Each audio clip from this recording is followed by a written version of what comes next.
I think what's been really interesting about Rubio, as he's assumed a more prominent position in the administration, is how much the Secretary of State is affecting domestic policy. Now, normally you would think the Secretary of State, Anthony Blinken, comes to mind of somebody that is constantly shuttling around the world, having these diplomatic talks in the back channels, and you don't see him for 3 weeks, and then all of a sudden he pops up in another country.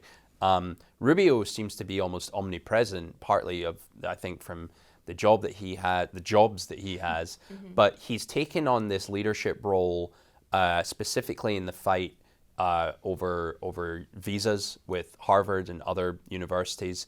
And he's been incredibly vocal, incredibly aggressive about it.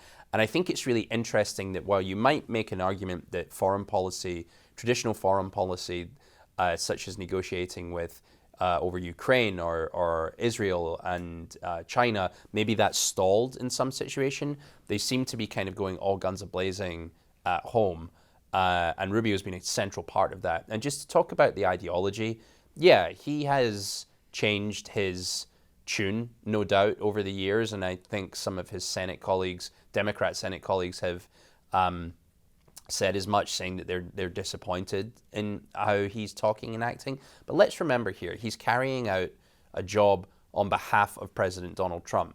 It's not up to him to espouse what his views are. When he's Senator Rubio, he can say stuff and do stuff in a certain way, but his job is to carry out the wishes of the Trump administration.